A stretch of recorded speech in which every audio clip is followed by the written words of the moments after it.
There's been a clash on CNN after reports that X is now the most ideologically balanced social media platform. Take a look. I heard what you're saying about X. I saw a survey this week. It's now the most ideologically balanced user platform. Scott, stop. It's too early. I just sat down. I've only been here for 2 minutes. You're going to be embarrassed when I tweet out after the show, but you cannot say that. So that's not the case. Who's the source of that? What I find, we reported it on this network. It's not accurate, and you know it. Okay, I'll let you make your statement. And here is that report on CNN. Look at this, the party ID among those who regularly use X/Twitter for news. Back in 2022, 65% of those who regularly use Twitter/X for news were Democrats. Just 31% were Republicans. Look at where we are today. Just a completely different picture. Now it's basically split between Democrats at 48%, Republicans at 47%. And what I should note, Mr. Berman, is this new overall makeup matches the overall electorate far better.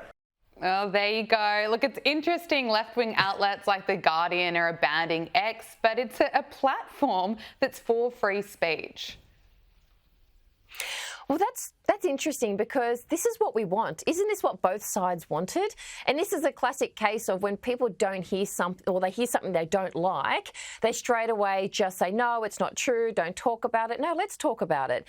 And it's great that there is a platform that a survey has shown that it is more balanced because that's what we've all been wanting all along. Because too often platforms get overrun by a particular view, and if you have an opposing view, you get attacked.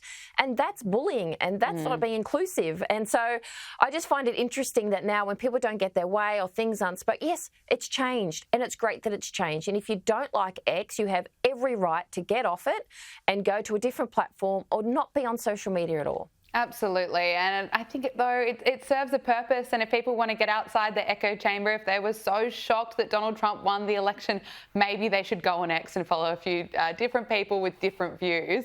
But let's look at the US. The US President-elect Donald Trump has picked a leading COVID lockdown skeptic, Jay Bhattacharya. I don't know if I pronounce his name correctly, but he's going to be the next director of a key US public health agency. And Donald Trump said that he's selected him. He's a Stanford University-trained physician and economist to lead the National Institutes of Health. And of course, this comes after announcing that he wants RFK Jr. to run the US Health Department. So, Amanda, it's certainly a different world now than it was just 4 years ago.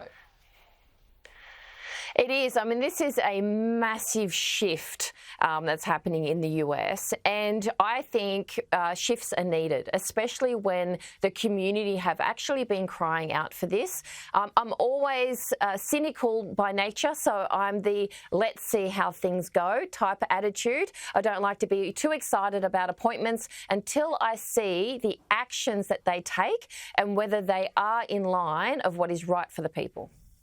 Fair point. I want to ask you about what's going on in the UK. So Keir Starmer has dismissed calls for an early general election, despite a petition demanding a second vote, surpassing 2 million signatures. So this petition was launched just over the weekend, and it claims that Labor should face another election just 4 months after their victory, alleging that the party has gone back on promises made before the last election. But 2 million signatures. It's a lot of people certainly unhappy with his leadership.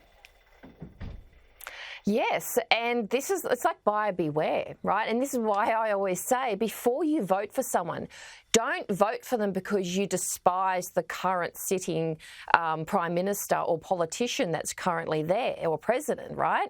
Actually look at the person you're voting for. What is their track record? What do they support? Because regardless of what they promise you in the moment and you're emotional, they're going to do what they've always done. So you've got to really dig deep, and it takes a lot of effort, and politicians are very good at propaganda, but you've got to do your homework, because now what's happened is they've gone back on a lot of things. They've made decisions that the people that voted for them didn't like, and they've said, hang on a minute, we don't want you anymore. But this is what happens when you don't do your research.